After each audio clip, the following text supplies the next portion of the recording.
Friends, मैं आज आपके लिए लेकर आया हूँ नरेशन की क्लास नंबर 5, जिसमें आज हम करेंगे इम्पेरेटिव सेंटेंसेस। इम्पेरेटिव सेंटेंस कौन से होते हैं?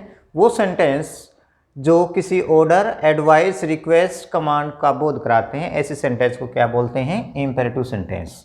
अब इनकी पहचान हमें जाननी इसलिए ज़रूरी है क्योंकि जब हम मिक्स सेंटेंस करेंगे उस दौरान ये जो पहचान है वही हमारी हेल्प करेगी कि हमारा सेंटेंस किस टाइप का है। क्योंकि मिले जुले सेंटेंस में क्या है, सेंटेंस की अगर हमें पहचान हो जाती है तो हमें ये डाउट नहीं रहेगा कि हमें कौन सा रूल लगना है, क्योंकि प्रत्येक जो टाइप है सेंटेंस की उसके अपने कुछ पार्टिकुलर रूल हैं डायरेक्ट से इनडायरेक्ट में बदलने के लिए। तो इम्पेरेटिव सेंटेंस की क्या पहचान है और किस तरह से उसमें नए रूल जो है ऐड हुए हैं वो अभी हम देखेंगे। इम्पेरेटिव सेंटेंस वर्ब की फर्स्ट फॉर्म से शुरू होते हैं। इसके अलावा please, kindly, always, don't, never आदि भी वाक्य के शुरू में आ सकता है। सबसे बड़ी पहचान तो यही है कि इनके जो शुरुआत है वो वर्ब की फर्स्ट फॉर्म से होती है। लेकिन इसके अलावा ये कुछ वर्ड यहाँ पर दिए गए हैं, जैसे प्लीज़ है, काइंडली है, ऑलवेज है, डोंट है या नेवर, ये भी वाक्य के शुरू में आ सकते हैं।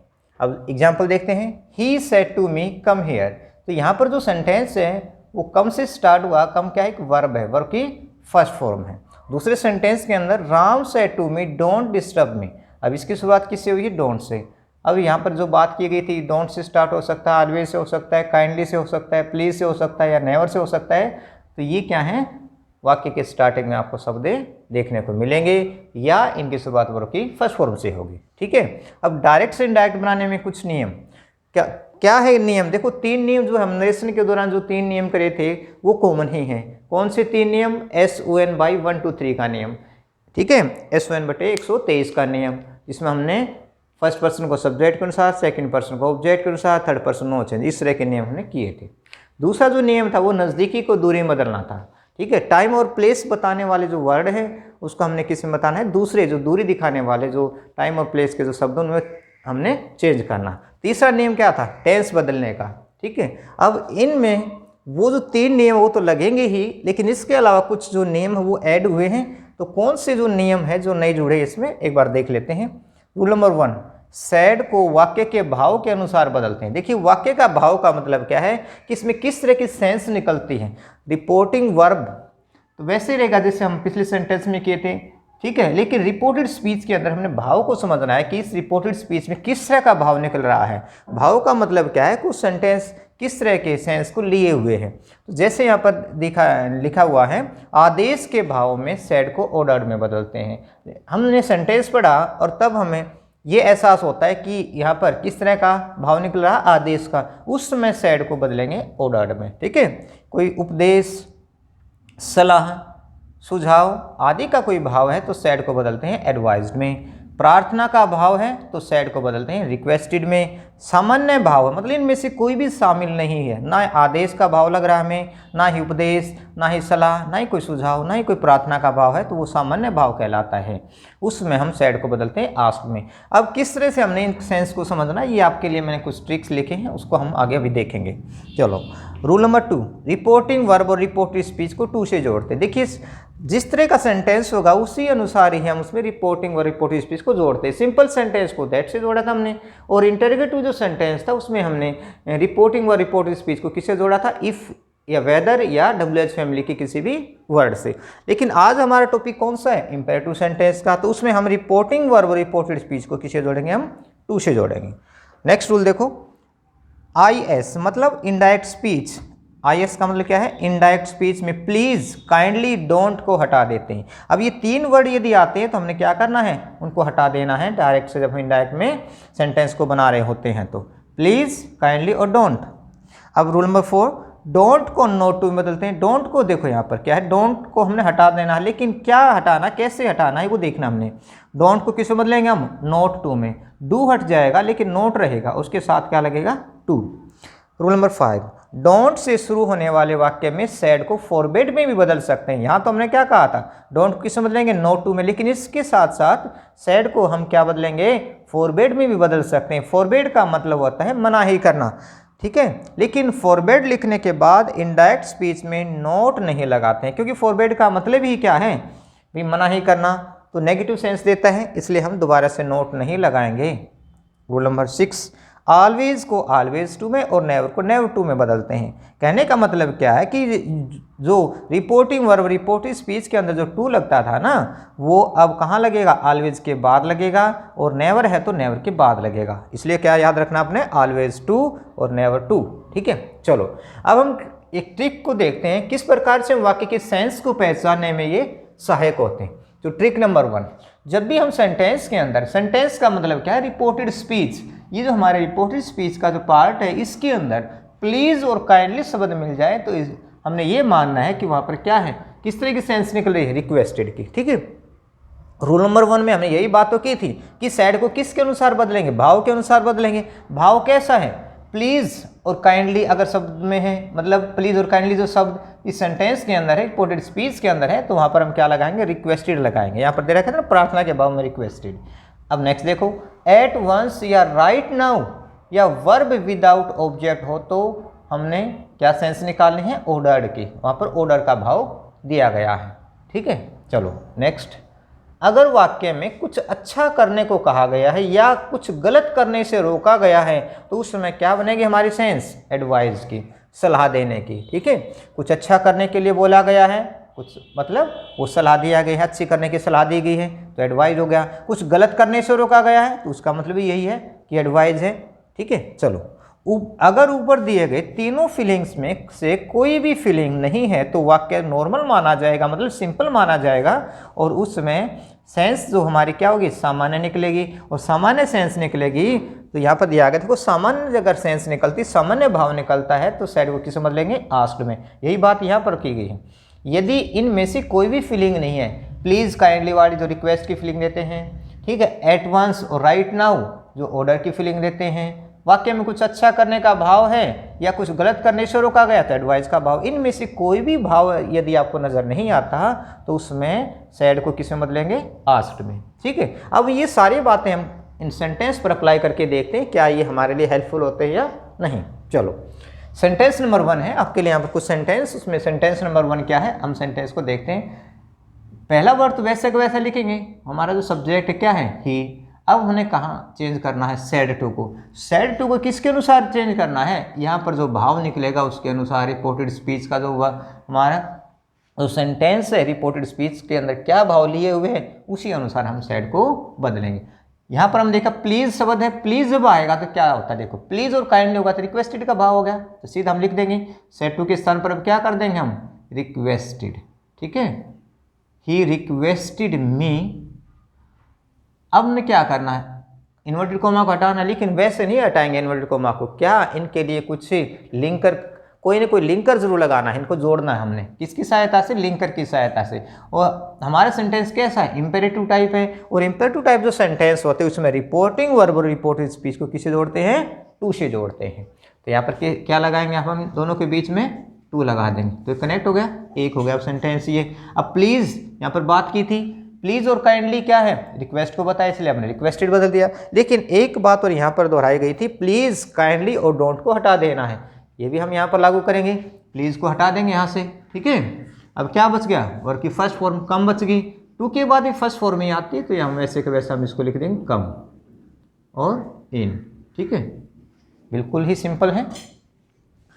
अब देखो जरा दूसरे सेंटेंस में, he said to her do it at once. देखिए वाक्य के अंत में यदि एट वंस शब्द आता है, एट वंस शब्द आएगा वाक्य के अंत में तो क्या सेंस देगा, यहाँ पर हमने ट्रिक नंबर 2 में देखा था, एट वंस शब्द हो या राइट नाउ हो तो कैसे सेंस देगा वो, ऑर्डर्ड की। ठीक है, अब सेड टू किसमें बदलेंगे, ऑर्डर्ड में, he ordered her, he ordered हर। अब जरा देखो, अब यहाँ पर क्या है, रिपोर्टिंग और रिपोर्ट स्पीच को जोड़ना है, किसकी सहायता से जोड़ेंगे हम, टू की सहायता से। टू यहाँ पर लिंकर का काम करेगा। अब ये डू जो है ना, ये मेन वर्ब है। ठीक है, डू को हमने हटाना है क्योंकि मेन वर्ब को हमने चेंज नहीं करना, जैसे यहाँ कम मेन वर्ब थी ना, ऐसे ही डू भी यहाँ पर क्या है, मेन वर्ब है, तो टू के बाद वर्ब की फर्स्ट फॉर्म लगती है, इसलिए डू वैसा का वैसा लिखा जाएगा, इट। बस यहीं तक। ये जो एट वंस शब्द है वो किसके भाव को दे रहा है, ऑर्डर के भाव को। जैसे यहाँ पर प्लीज किस भाव को दिखा रहा था, रिक्वेस्ट के भाव को, इसलिए हमने यहाँ पर एट वंस को भी हटा देना है। आप याद रखना एट वंस और राइट नाउ को इनडायरेक्ट स्पीच में क्या करना हमने हटा देना है। Next sentence, she said to me obey your parents. अब यहाँ देखिए ज़रा, पहले हम सब्जेक्ट को लिख देते हैं। अब हमारे सामने क्या है, हम सेड टू को किस में बदलें। भाई इनमें से कोई भी भाव निकल सकता है, लेकिन हमने वाक्य की सेंस को समझना, वो क्या भाव दिए हुए हैं, क्या भाव लिए हुए देखना है। ओबे यूर पेरेंट्स, अपने माता पिता का कहना मानो। यहाँ पर आप नज़र डालें एक बार, अगर वाक्य में कुछ अच्छा करने को कहा गया है तो क्या होगा, एडवाइस का भाव होगा। तो यहाँ पर यही तो है, अच्छा करने के लिए तो बोला गया है ओबे यूर पेरेंट्स, अपने माता पिता का कहना मानो, मतलब कुछ अच्छा करने के लिए कहा गया। कहा माना अच्छी बात है, इसलिए हमने पता लग गया कि एडवाइस का भाव है। तो शी सेड, अब क्या करेंगे इसमें, advised. She advised me to obey. अब ये तो चेंज करना हमने, पर्सन कौन सा है, सेकंड पर्सन। सेकंड पर्सन को किसके अनुसार बदलेंगे, ऑब्जेक्ट के अनुसार। अब ऑब्जेक्ट के अनुसार बदलेंगे, लेकिन यहाँ पर कौन सी पोजीशन है, कौन सा स्थान लिए हुए है, उसी के अनुसार हमने बदलना है। हमारे पास क्या है, यूर है। अब यहाँ पर भी हमने आई से बनने वाला है, ये थर्ड पोजीशन पर है, आई माई और मी, यहाँ पर थर्ड पोजीशन। लेकिन हमें कौन सी पोजीशन चाहिए, इसकी सेकंड पोजीशन। जैसे यू यूर सेकंड पोजीशन है ना, तो इसकी भी हमने क्या बनानी, सेकंड पोजीशन ही लेनी है। तो आई और माई, ठीक है। तो यूर की जगह क्या हो गया, माई पेरेंट्स। चलो नेक्स्ट सेंटेंस देखते हैं। He said to me don't speak Tamil here. अब उसने क्या कहा मुझसे, यहाँ तमिल भाषा नहीं बोलनी, तमिल नहीं बोलनी, मतलब मनाही की गई है। जब किसी चीज़ की मनाही की जाती है तो वो ऑर्डर हो जाता है। तो ही सेड टू कब बदलेंगे, किसके अनुसार, भाव के अनुसार। भाव यहाँ पर किस बात का है, किस तरह का है, ऑर्डर का है, तो ऑर्डर बना देंगे, ORDERED। ही ऑर्डर्ड मी। अब डोंट को किससे बदलेंगे, नॉट टू में। डोंट को किससे बदलना है, नॉट टू में, ठीक है। या देखें जरा, हम लिखा था अभी, डोंट को किससे बदलेंगे, नॉट टू में, नॉट टू। एक चीज़ का आप ध्यान रखें, यहाँ पर जैसे हमने टू लिखा था, तो दोनों को जोड़ने के लिए हमने क्या करना था, रिपोर्टिंग वर्ब रिपोर्टिंग स्पीच को जोड़ने के लिए टू लगाना था। लेकिन ये नहीं कि यहाँ पर भी टू लगा देंगे और बाद में टू लगा देंगे, ऐसा नहीं करना। एक बार में ही टू लगना है। तो ये कहाँ लगेगा, नोट के बाद लगेगा। डोंट को किस बदलेंगे हम, नोट टू में। नोट टू बदलने का मतलब क्या है, यहाँ का जो टू है वो नोट के बाद लग जाएगा, ठीक है। Not to speak Tamil. अब हेयर है, हेयर को किस बदलेंगे, देयर में।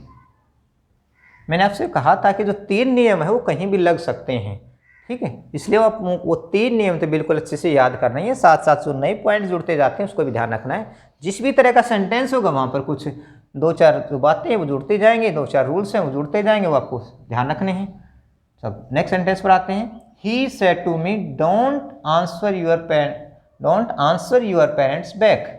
इसमें क्या कहा गया, एक हो जरा, क्या कहा उसने, don't answer your parents back, अपने माता पिता को पलट कर जवाब मत दो। मतलब क्या कहा गया है, कुछ अच्छा करने के लिए कहा गया है, ठीक है। जब अच्छा करने का भाव होगा तो एडवाइस का सेंस निकलती है। तो सेड टू किस बदलेंगे हम, एडवाइज में। ही एडवाइज्ड मी। डोंट को किस बदलेंगे, नॉट टू आंसर। अब यूअर देखो कौन सा पर्सन, सेकंड पर्सन, किसके अनुसार, ऑब्जेक्ट के अनुसार। क्या बन जाएगा, यूअर की जगह क्या हो जाएगा अब, माई, ठीक है। पेरेंट्स बैक, फुल स्टॉप लगेगा लास्ट में। अब जहाँ देखना हमने क्या है, डोंट यहाँ भी था, डोंट यहाँ भी है, लेकिन क्या है, दोनों में अलग अलग सेंस निकल रही है, अलग अलग भाव दे रखा है। तो यहाँ तो डोंट के साथ हमने सेंस से वाक्य की निकाली तो ऑर्डर का भाव निकला है। जब यहाँ डोंट से वाक्य स्टार्ट हुआ लेकिन सेंस जब हमने निकाली तो एडवाइस का। तो आप ये ना ध्यान लगाएं कि केवल डोंट से शुरू होने वाले जो सेंटेंस है वो केवल ऑर्डर को ही दिखाते हैं या केवल एडवाइस को ही दिखाते हैं। पूरे सेंटेंस के भाव को हमने समझना है। Next sentence, do your duty. अब यहाँ पर रिपोर्टेड जो स्पीच है हमारी वो आगे दे रखी है, ठीक है। जो कोमे के अंदर बंद होगी, ठीक है, इन्वर्टेड कोमा के अंदर बंद होगी, वही हमारी रिपोर्टेड स्पीच है। तो रिपोर्टेड स्पीच यहाँ है, do your duty the father said to his son. अब फादर ने, पिताजी ने क्या कहा अपने लड़के को, भी अपना कर्तव्य निभाओ। जब कर्तव्य निभाने की बात आती है इसका मतलब कुछ अच्छा करने के लिए बोला है। कर्तव्य निभाना अच्छी बात है तो अच्छी बात है, अच्छा करने के लिए बोला गया है तो क्या सेंस निकली, एडवाइस की। लेकिन ये रिपोर्टिंग जो वर्ब है जो पीछे है उसको हमने क्या लेकर आया, डायरेक्ट स्पीच से ये पीछे रखी है, लेकिन डायरेक्ट में इसको हम वापस अपने स्थान पर लेकर आएंगे। कैसे लिखेंगे इसको, the father advised, the father advised his son do. अब क्या करना, पहले टू लिखेंगे दोनों को जोड़ने के लिए, रिपोर्टिंग वर्ब रिपोर्टिंग स्पीच को जोड़ने के लिए क्या लिखेंगे, टू लिखेंगे। अब डू यहाँ पर क्या है, मेन वर्ब है तो ये डू का डू रहेगा ऐसे ही डू। अब यूर को बदलेंगे, यूर सेकंड पर्सन है, बदलेंगे किसके अनुसार, सन के अनुसार, तो इसकी सेकंड पोजीशन, ठीक है। सन के लिए क्या शब्द प्रयोग करेंगे, क्या प्रोनाउन यूज करेंगे, ही की सेकंड पोजीशन क्या होती है, his, to do his duty. ये प्रोनाउन जो चेंज करना है पिछली वीडियो में बड़े अच्छे से हमने बारीकी से इनको दिखाया है वहाँ पर, तो बड़े अच्छे से समझाया गया है, आप वहाँ से समझ सकते हैं, वीडियो को देखें। और आपको जो थोड़े बहुत जो डाउट रह जाते हैं यहाँ पर स्पेस कम होने के कारण से मैं सारी बातें नहीं लिख पा रहा है, तो आप वहाँ से देखें, वीडियो को देखें, कोई डाउट नहीं रहेगा वीडियो को देखने के बाद। The teacher said to the boys never waste your time. अब टीचर ने लड़कों को क्या कहा भाई, नेवर वेस्ट योर टाइम, अपना समय बर्बाद न करो। समय बर्बाद करना चाहिए या नहीं करना चाहिए हम समझ सकते हैं। अगर हम समय बर्बाद करते हैं तो इसका मतलब गलत कर रहे हैं। समय बर्बाद नहीं करने की सलाह दी गई है, अच्छा करने की सलाह दी गई है, इसका मतलब एडवाइस है, ठीक है। टीचर ने क्या कहा, एडवाइस दी। The teacher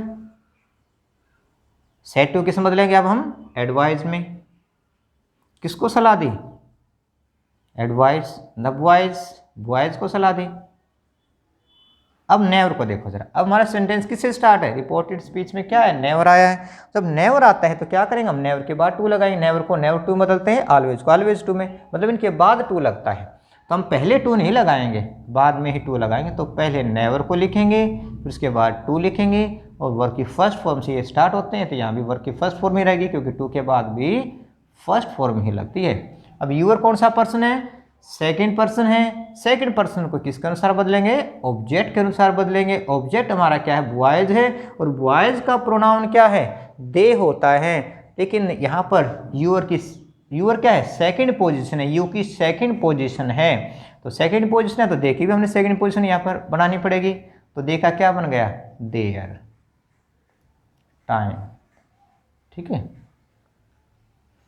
next sentence, Ram said to Shyam always speak the truth. अब राम ने श्याम को क्या कहा, भाई सदा सत्य बोलो। सच बोलना क्या है, अच्छी बात है। जब अच्छी बात है, अच्छी बात करने के लिए कोई कोई कहता है, मतलब कोई सुझाव हमें देता है, तो इसका मतलब क्या है, वो एडवाइज है, ठीक है। तो राम ने श्याम को क्या एडवाइस दी, राम एडवाइज्ड श्याम। वैसे ही जैसे हमने नेवर के बाद टू लगाया था तो ऑलवेज के बाद भी टू लगता है। पहले हम ऑलवेज को लिखेंगे, always to speak the truth, always to speak the truth. चलो अगला सेंटेंस देखते हैं किस तरह का है। He said to me kindly help me in this में। काइंडली वर्ड आ गया तो हमने पता है काइंडली, प्लीज और काइंडली आएगा तो कैसी सेंस देगा, रिक्वेस्ट की। बिल्कुल ही आसान है, सेंस निकालना भी बिल्कुल आसान हो गया, क्योंकि ये जो ट्रिक जो दी गई है वो आपको बड़ी ही सहायता कर रही हैं वाक्य के भाव को समझने में। तो ही रिक्वेस्टेड मी टू, क्योंकि काइंडली भी हमने हटा देना है, ठीक है।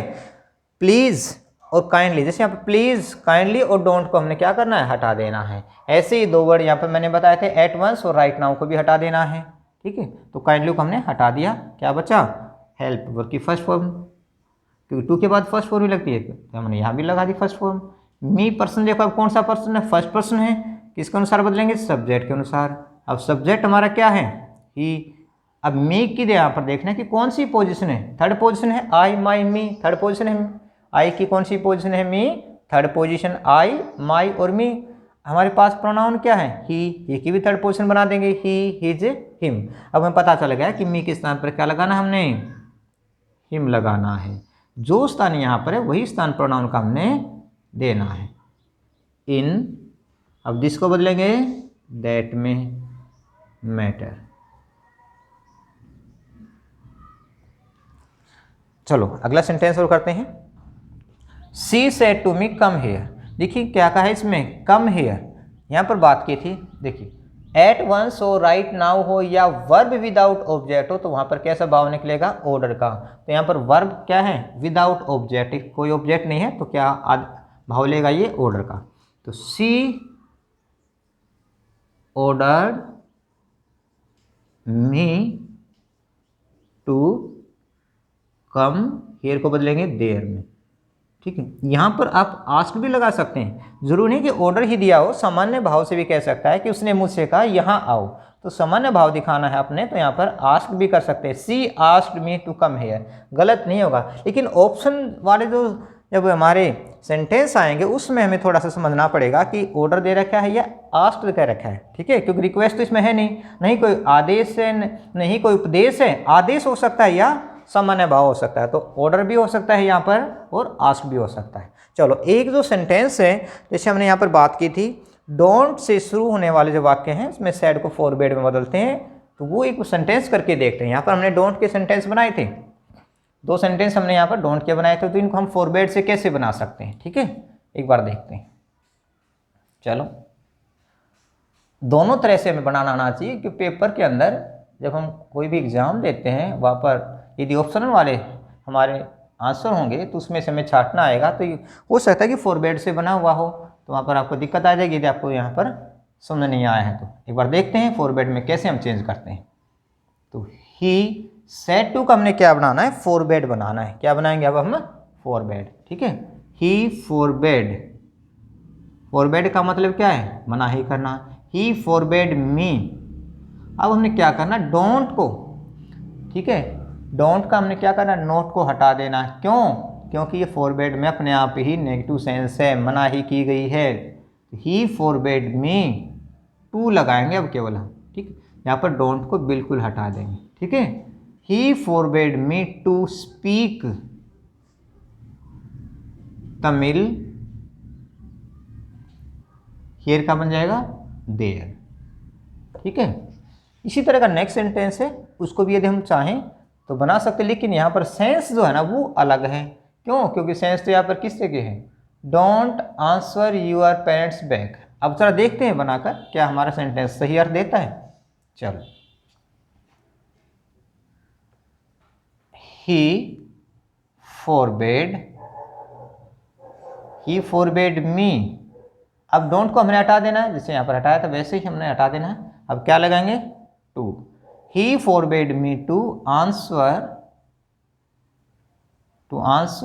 यूर को बनाया था, सेकंड पर्सन है, ऑब्जेक्ट के साथ चेंज करने, क्या बन जाएगा, माई पेरेंट्स बैक। बिल्कुल ठीक अर्थ लिए हुए हैं, इसका मतलब हम ठीक बन गया हमारा सेंटेंस, ठीक है। तो सेड टू का हमने किस में बदल दिया, फॉरवर्ड में। कब, जब हमारा सेंटेंस डोंट से स्टार्ट होता है। लेकिन ध्यान रखने वाली बात क्या है, नोट को हमने इस सेंटेंस में नहीं लगाना, ठीक है। डू नोट को या डोंट को हमने नोट टू में नहीं बदलना, क्योंकि नोट का भाव इसी वर्ड में छिपा हुआ है, ठीक है। तो ये थे हमारे इंपेरेटिव टाइप सेंटेंसेस, और इससे संबंधित और भी सेंटेंस हैं वो आपको डिस्क्रिप्शन लिंक में मिल जाएंगे, आप उनको करें। और वीडियो को ज़्यादा से ज़्यादा शेयर किया करो। थोड़ी सी ये शिकायत है, क्योंकि आप देख तो लेते हो, लाइक भी कर लेते हो, लेकिन शेयर कम करते हो, तो आप इस शिकायत को थोड़ा समझो। और मैं अगली वीडियो तक मैं ये उम्मीद करूँगा कि आप इस शिकायत को दूर करोगे।